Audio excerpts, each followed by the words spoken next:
ये एलियन बताती है कि पिछले 50 सालों में हमारी सोच से कई ज्यादा इंसानों ने तरक्की कर ली, और जब 400 साल के बाद एलियन जमीन पे लैंड करेंगे तो शायद इंसान उनसे कई ज्यादा ताकतवर हो चुके होंगे।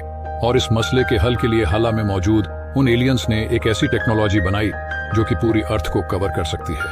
ये एक तरह का एआई कंप्यूटर था। इन कंप्यूटर्स की वजह से एलियंस इंसानों की हर बात पर नजर रख सकते थे, और इन्हीं कंप्यूटर्स की वजह से वो सारी बदलाव हो रही थी जिनकी वजह से सभी साइंटिस्ट परेशान थे, जैसे फिजिक्स के रूल्स का चेंज हो जाना और एक रात आसमान में अचानक बहुत से सितारों का चमकना। वो असल में सितारे नहीं बल्कि एआई कंप्यूटर्स चमक रहे थे। इन्हीं कंप्यूटर्स के जरिए एलियंस 400 लाइट ईयर्स दूर होने के बावजूद भी इंसानों की टेक्नोलॉजिकल एडवांसमेंट को बंद करवा सकते हैं। और जो साइंटिस्ट एलियंस की बात नहीं मानते, एलियंस उन्हें मरवा देते हैं ताकि इंसान कभी भी टेक्नोलॉजी के मामले में उनसे आगे ना निकल पाए। इस समय पर एलियंस अपने एआई सिस्टम को आसमान में विजिबल बनाते हैं, जिसे अब सभी इंसान अपनी आंखों से देख पा रहे थे। इस पूरे सिस्टम के ऊपर एक बहुत बड़ी आंख भी बनी हुई थी। यहाँ जिन और वो ऑफिसर जल्द से हेलमेट उतार कर बाहर आते हैं और आसमान में देखते हैं, जहाँ पूरा आसमान काला पड़ चुका है और नीचे दुनिया में अफरा तफरी मच गई है। एलियंस इस दुनिया में मौजूद सभी डिजिटल ग्लास के ऊपर ये मैसेज लिख चुके थे कि इंसान के कीड़े मकोड़ों से ज्यादा कुछ नहीं। इंसानों के चारों तरफ अब आसमान नहीं बल्कि एलियंस का एआई फैला हुआ है जो इंसानों को अपनी मर्जी की चीजें दिखाएगा।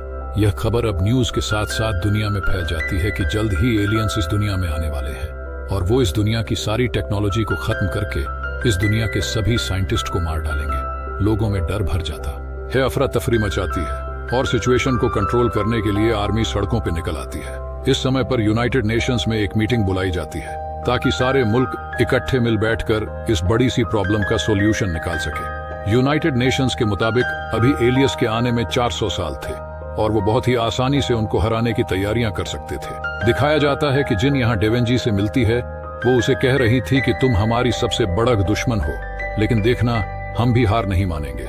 यहाँ दिखाया जाता है कि डाश के सीनियर ऑफिसर दुनिया में बचे हुए सभी साइंटिस्ट की एक मीटिंग बुलाता है जिन्हें अब मिलकर काम करना था और उन्हें एलियन के बारे में ज्यादा से ज्यादा चीजें पता चलानी थी। वो किन चीजों पे सरवाइव करते हैं, क्या खाते हैं, कैसे रहते हैं, ये बात जानने के लिए उन्हें किसी एलियन तक जाना था। साइंटिस्ट यहाँ मशवरा देते हैं कि अगर हम एक प्रॉप को बनाकर स्पेसशिप में भेजें तो वो जरूर हजारों में से किसी एक एलियन शिप्स से टकरा जाएगी और उसके जरिए हम एलियंस के बारे में पता चल पाएंगे। सभी को ये आइडिया पसंद आता है और जिन किंग लीडरशिप के अंदर ये लोग कुछ ही सालों की मेहनत के बाद एक ऐसा प्रॉप बना लेते हैं जो लाइट स्पीड से ट्रेवल करते हुए स्पेस में जाएगा। ये प्रोजेक्ट काफी महंगा पड़ने वाला था। इसमें कोई इंसान इसलिए नहीं जा सकता था क्योंकि उसका वजन बढ़ जाता और फिर वो इतनी स्पीड में ट्रेवल ना कर पाता। या ऑफिसर जिनको सलाह देते हैं कि क्यों ना उस पॉक के अंदर किसी इंसानी दिमाग को रखा जाए जो एलियन के स्पेसशिप के साथ टच होते ही सारा का सारा डाटा जमीन पे भेज दे। लेकिन इसके लिए अपना ब्रेन कौन देता? ब्रेन देने भी तो वो मर जाते और उन्हें किसी आम इंसान का दिमाग भी नहीं चाहिए था। उन्हें किसी सही साइंटिस्ट का दिमाग चाहिए था। और यहाँ पर जिनको अपना एक साथी याद आता है जिसे अब कैंसर था और उसके पास कुछ ही दिनों की जिंदगी बची थी, वो इंसानों को बचाने के लिए अपनी जान की कुर्बानी देने को मान जाता है।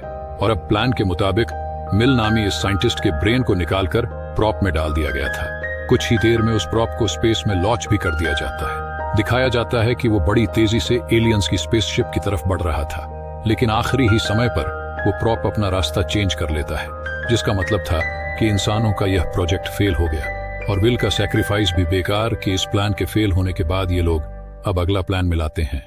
इंडिया से एक मेजर बुलाए जाते हैं जिनके लीडरशिप में अब चांद पे एक बेस बनाई जाएगी जिसके जरिए वो लोग एलियन से लड़ेंगे। सीन कट होकर हमें दिखाया जाता है तातियाना को जो स्कर्ट में बच गई थी और वो अब एलियस के किसी भी सिग्नल का इंतजार कर रही थी। दूसरी तरफ दिखाया जाता है कि डाश सोनामी उस साइंटिस्ट को लेकर जैन ओंगी और जिनका दोस्त था यूएन के मीटिंग के अंदर पहुंचता है, जहां यूएन यानी यूनाइटेड नेशन के लीडर इन सबको बताते हैं कि एलियस के एआई का आसमान में होने की वजह से वो लोग जमीन पे कुछ भी करेंगे तो एलियंस को उसकी खबर हो जाएगी। इंसान चाहे जितना भी ताकत कोई वेपन बना ले, एलियंस उसकी खबर लेकर अपने आप को उससे भी ज्यादा मजबूत कर लेंगे।